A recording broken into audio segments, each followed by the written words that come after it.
Suspense.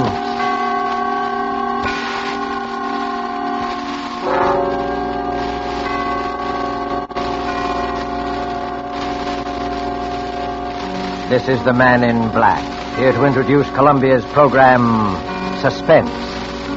Heading our Hollywood cast tonight is the distinguished American actor, the star of the Broadway suspense drama Angel Street, who has recently returned to this coast to resume his film career, Mr. Vincent Price. Tonight's suspense play, which presents Mr. Price, and which is produced and directed by William Spear, relates an episode of recent years in the unfriendly Nazi capital of Berlin. The Strange Death of Charles Umberstein by E. Jack Newman is tonight's tale of suspense. If you have been with us before, you will know that suspense is compounded of mystery and suspicion and dangerous adventure. In this series are tales calculated to intrigue you, stir your nerves, to offer you a precarious situation, and then withhold the solution until the last possible moment. And so, with the strange death of Charles Umberstein, and with the performance of Vincent Price, we again hope to keep you in suspense.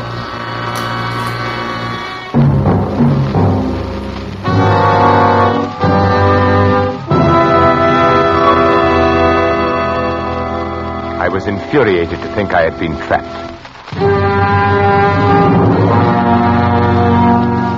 The thought that someone had discovered my intentions maddened me to the breaking point. Nothing had slipped. Everything had run smoothly as I had planned. No evidence, not the slightest trace, nothing. And yet, I was trapped. Trapped? But why? How? Let me see. Papers in my briefcase, train ticket, information forwarded safely to my office. And he knew. How? But he did know. I stood quietly in my room, watching him, watching me. Waiting for me, standing by the lamppost beneath my window, knowing he had trapped me, waiting for me.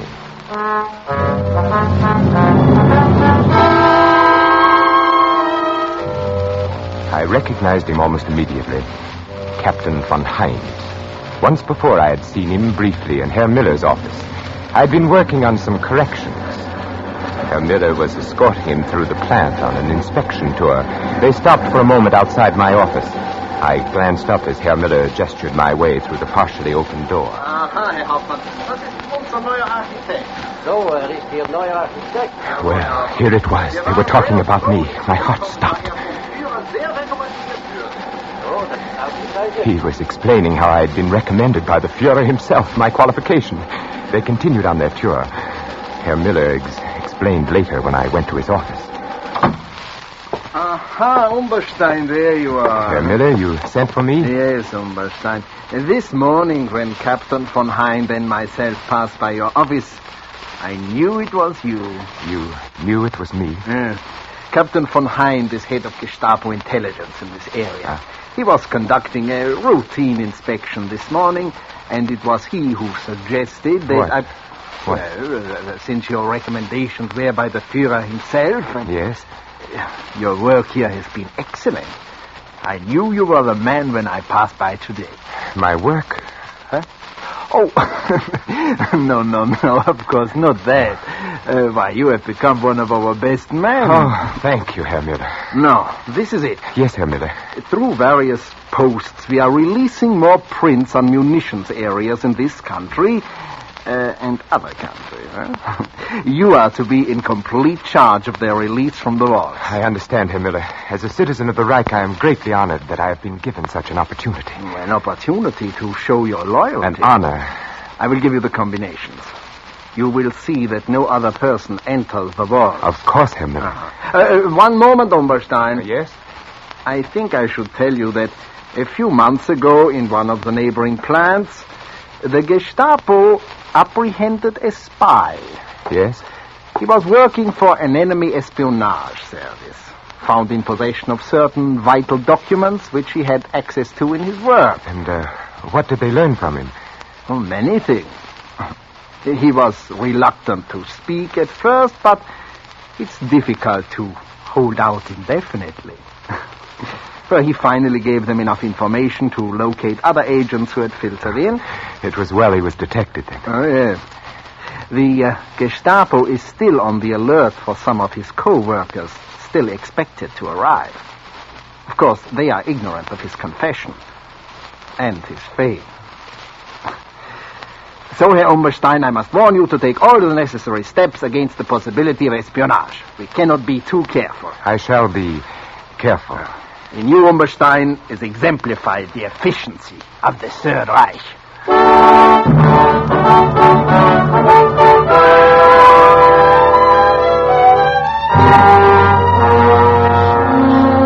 I closed my suitcase and looked down on the street. I watched him standing there. I kept asking myself, how could he know? This Captain von Hind, how could he know? The plan was perfect, the best yet, and yet I was discovered, trapped. It was a late Saturday afternoon, and the silence of the day hung heavy in the room. Outside it was cold, very cold, but in my room it was warm, stuffy. The radiator hissed and spewed as though it were the judge of the events to come. I was almost angry at it. A radiator. It was still light enough that he might see me if I crossed to raise the window. He wasn't aware that I was in the room. I hadn't turned on the lights. Now he stood there, waiting for me to return. I lay down on the bed, smoking. My thoughts troubled by the one question, how? How had he discovered me? Safely, I had avoided all connections with anyone who might have a chance to spy on my work. There was not the least cause for suspicion. An established citizen of the Reich, well-recommended, pure Aryan, employed as an architect in one of the country's largest munitions plants. Certainly there was no reason for him to suspect me. The Gestapo, this Captain von Hind, waiting to take me. Fräulein Keller. Absurd. Oh, of course not she. But could you ever trust a woman? Fräulein Keller. Did I give her any reason at all?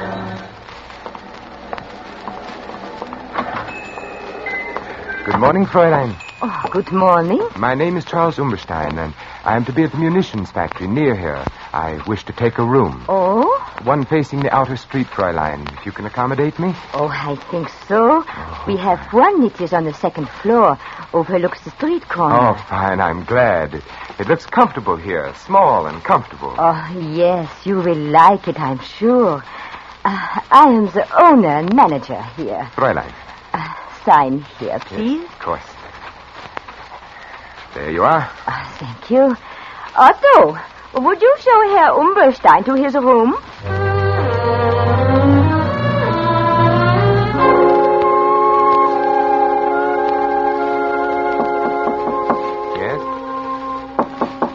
Yes, who is it? It's I, Fräulein Keller. Oh, just a moment. Yes, Fräulein? I have brought you some extra blankets. Oh. You may be cold. Oh, that's very thoughtful of you, Fräulein. And Herr Umberstein, down the street, a little cafe. You may find nice meals and a little music, too. Oh, wonderful. I am indebted to you, Fräulein. Oh, but you are my charge. I look after my guests. It is my job. Oh, that is most kind, Fräulein. Herr Umberstein, yes? I also dine at the little cafe often. Oh. I hope I see you.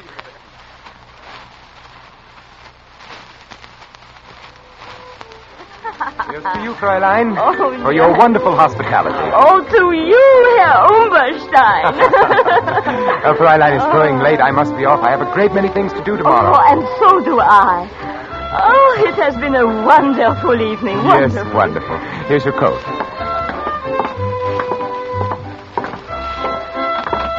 It's growing colder now, isn't it? Yes, the winter will be here soon.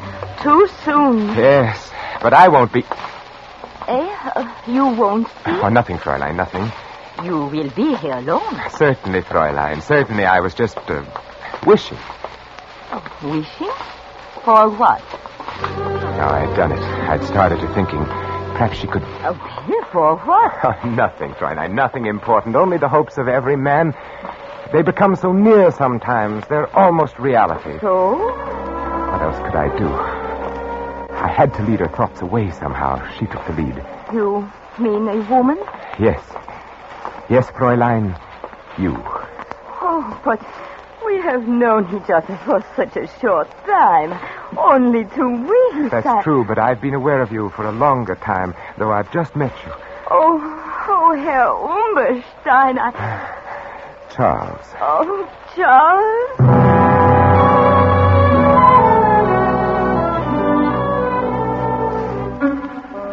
At first I was uneasy about the whole affair. And after a while, I did grow rather fond of her. She was so accommodating, and we dined together each evening, and I played my role to the letter. Never once did she mention my work. Oh. Fräulein Keller, what are you doing in my room? Well, I was... You've been looking through my papers. Why? I was looking for something. But what right have... What are you looking for? I was what looking were you for a looking letter. for? A letter? What letter? One that you haven't got. I thought perhaps you might have it. Now, out with it. A letter from a woman.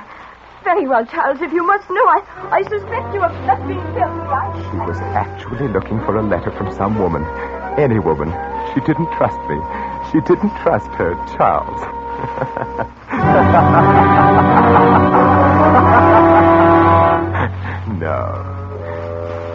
No, it couldn't have been Fräulein Keller. Who then could it have been? I walked over to the window and looked down at the figure who so patiently kept his vigil there. Captain von Heinz, waiting. Why? There had been something wrong with the passport, but no, that was perfect, not the passport. All passengers will report to the trainmaster for passport examination. Yeah, all in order. You can take your luggage to Berlin. Yeah, this way. Next. Next. Here you are. Name? Charles Umberstein. Residence? Berlin. Nationality? German. All in order. Fix your luggage. All in order. Thank you, trainmaster. You must be careful, you know. When may I catch my train for Berlin? It should be by any moment. Next. As I stood there in the shadows waiting for my train, I examined my passport again, as I had done 100 times before. No one would have any reason to doubt anything so genuine as that. Passengers for Berlin! Passengers for Berlin! Guard, must we stand passport inspection again? Yeah. Army intelligence will accommodate you on the train. Jawohl.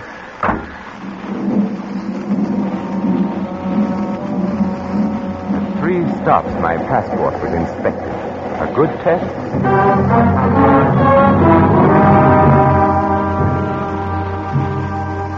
If the passport had been suspected or investigated, it would only prove that I was Charles Umberstein.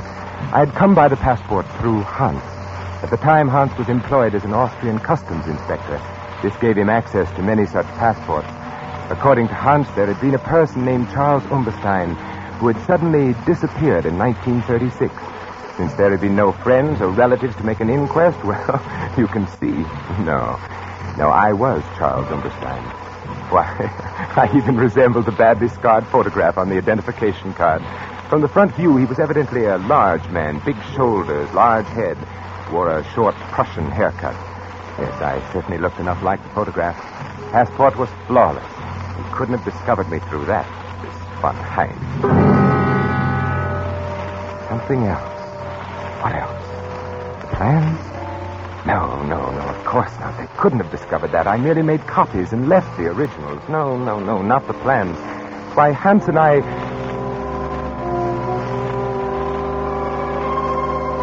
Hans. Oh, no, not Hans. Never. We'd worked so well together. Oh, no, not Hans. A strange, silent boy, perhaps, but surely... That night in 1936, when he gave me the passport, he was our man in Austria, but strange things happen even to the most loyal.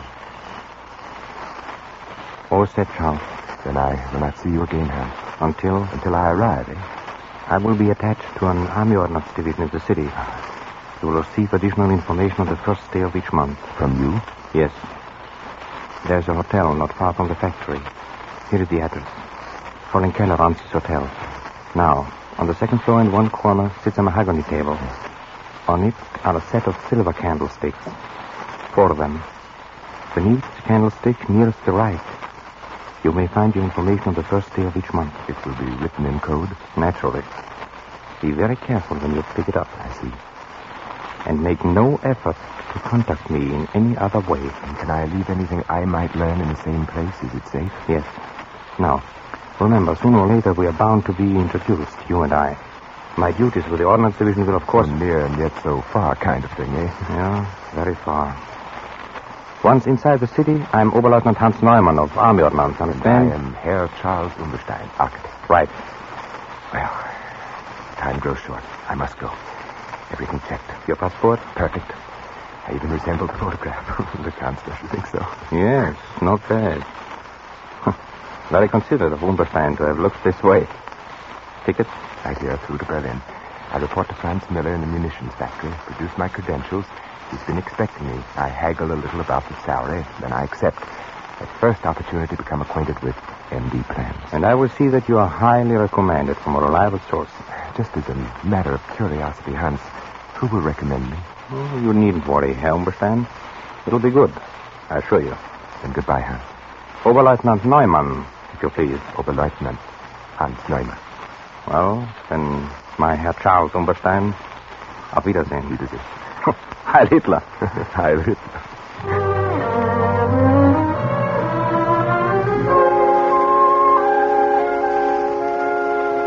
Yes, everything Hans had said came about. I picked up my information each month at the little hotel. I left an occasional report for Hans. It was the only way we ever communicated. And then Oberleutnant Hans Neumann began to appear in Franz Miller's office. And eventually Miller introduced us. In fact, Hans was with Miller quite frequently, and they dined together regularly. Hans played his part well. But one day, something was worrying him.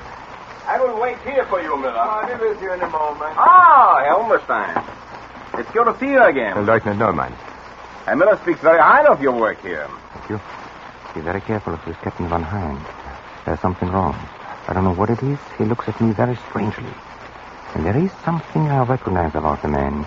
The eyes are... Look, Red Umberstein. Yes. We were just chatting a moment. I've seen Von Hind somewhere before. Be very careful. And don't come with us in case they ask you. Well, then, you all ready? Why, yes, of course. Umberstein, would you care to join us at luncheon? No, thank you. I have some work to do. Always working, yeah? Well, then, let's go, Hans, yeah? Yeah, certainly. Oh, by the way, will Captain Von Hind be joining us today? Oh, Von Hind sends his regret. Something is delayed. Oh, that's too bad. Von Hind, a remarkable man. No one like him in the service. No one like him. Goodbye, Lieutenant. Von Hind.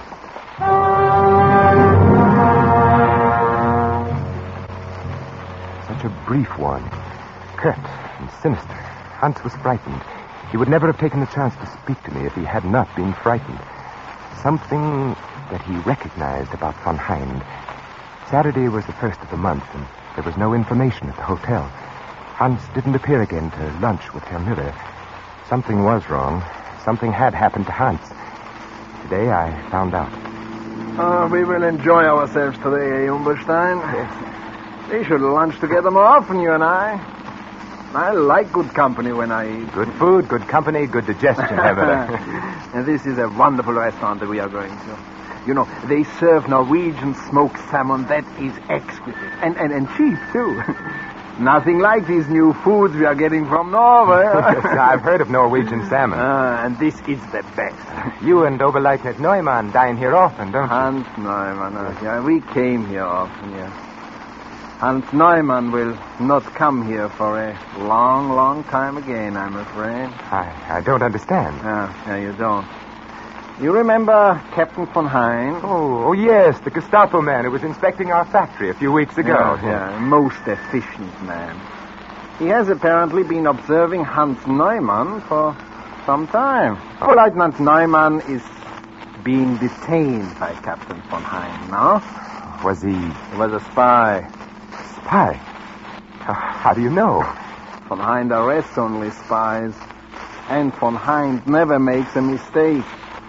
The man is incredible. Was there something suspicious about Hans?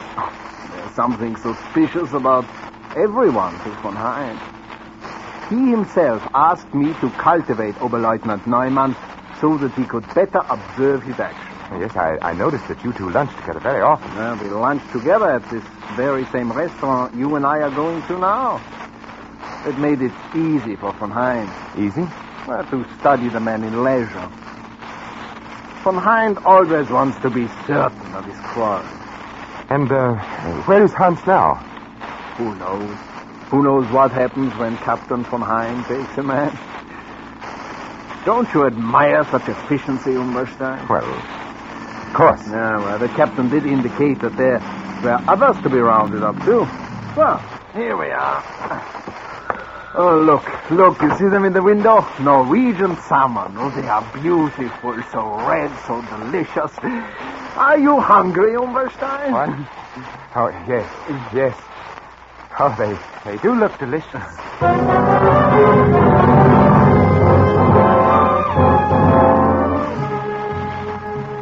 Captain von Hein. I looked at him out the window again. I could see his breath now. It was growing very cold. He was well dressed in neatly tailored overcoat and dark hat. It was too dark to tell the exact color. The only thing I was sure of were the hands and the gloves on the hands. Heavy, thick, powerfully mounted prongs encased in a gray, tightly fitting material. Style, lines running across the back. I noticed when he lifted them to light a cigarette. What beautiful weapons. His back was to me. I couldn't help but admire the fine breadth of his shoulders and the thick, closely barbered neck. He stood quietly by the lamppost, smoking, watching his breath and the smoke battle for existence in the icy air. Once when he turned to look up at my window, the single eyeglass he wore caught the reflection of the light. I wondered how much he weighed. Carefully, I retraced each step over again in my mind. I couldn't find the flaw that made me a marked man. The absurdly easy way I had gone through Miller's office carrying an innocent-looking bundle of blueprints, then to the vault, superficial copies. No one could suspect what I had done. No one had any reason. Why then was I trapped? Of course he was after me, waiting down there.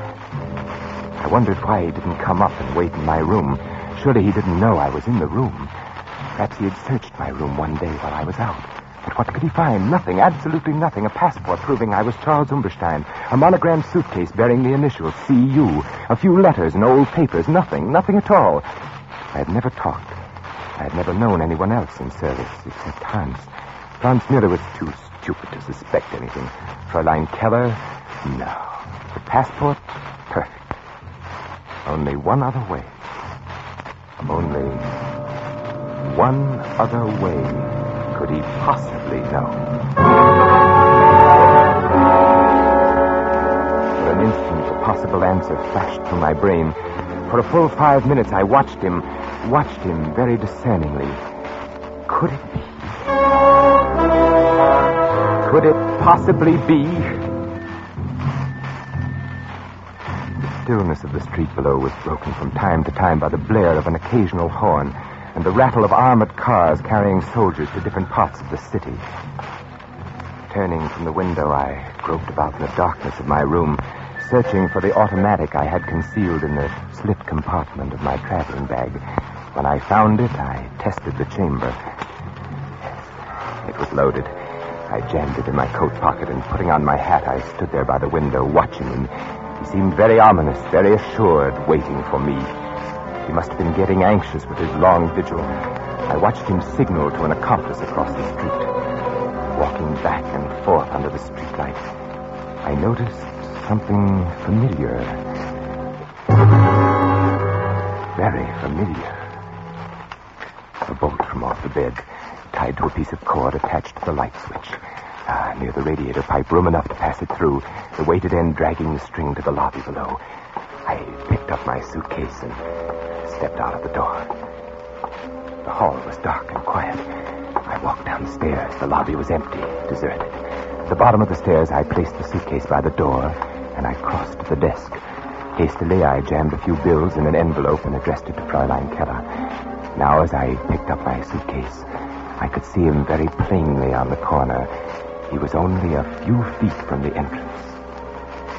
The cord with its weighted end had fallen just short of the door. I stood there quietly. He looked up at my room. I pulled the cord. He was startled when the light went on upstairs, searching the window for a view of the occupant. I walked to the door. As I opened it, He looked at me, looked my way, gazed at me, point blank, seemed surprised. Then, assuring himself, he took a step toward me. Herr Umberstein. Herr Umberstein. Oh, you are... You are Charles Umberstein? Why, yes, Charles Umberstein, who entered Germany in 1936 from Austria? Here's my passport. Your passport, yes. I have always wanted to meet you, Charles Umberstein. I have always wanted to meet you face to face. You know who I am? Why, yes, you... I wonder. You know, the others I have had my men pick up. But you, I wanted to attend to personally. It's because you are Charles Umberstein. Now we will just... I'm sorry, my friend. He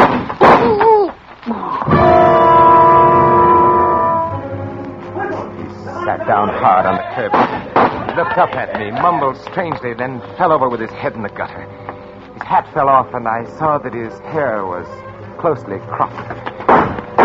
There were other people on the streets. I ran till I was out of breath.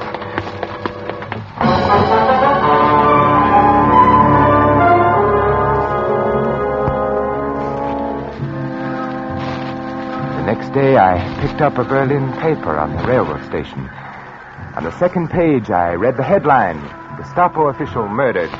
Saturday, January 25th, Captain Charles von Heinz, high-ranking official of the Gestapo intelligence service, was instantly killed last night by the bullets of an unknown assailant whom he was attempting to arrest on charges of espionage. Captain von Heinz had been connected with the Gestapo since 1936. Prior to his affiliation with the Gestapo intelligence, he had been known by his real name, Charles Umberstein. His entry into such dangerous work made necessary a complete retirement from all public life. The Reich will long honor the memory of Charles Umberstein. I wired flowers from Geneva with a card marked Sympathy, signed C.U.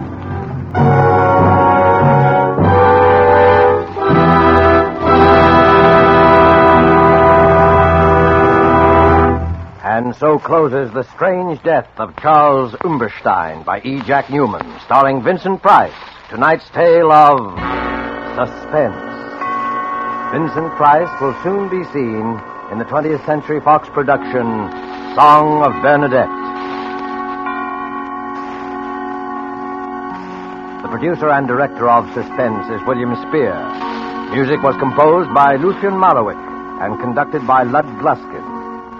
This is the Man in Black, who would like to draw your attention to the new day and time for Suspense, beginning next week, when Cary Grant will be our star. Beginning next week, listeners in the Eastern and Central time zones will hear Suspense on Thursdays at 8 p.m. Eastern Wartime and 7 p.m. Central Wartime. Listeners in the Mountain and Pacific time zones will be brought their next story of suspense on Monday, December the 6th, and each Monday thereafter at 9 p.m. Pacific Wartime.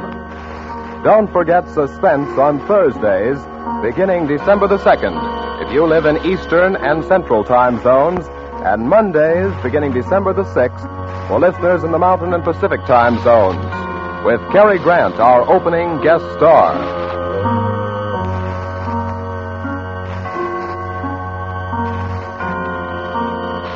This is CBS, the Columbia Broadcasting System.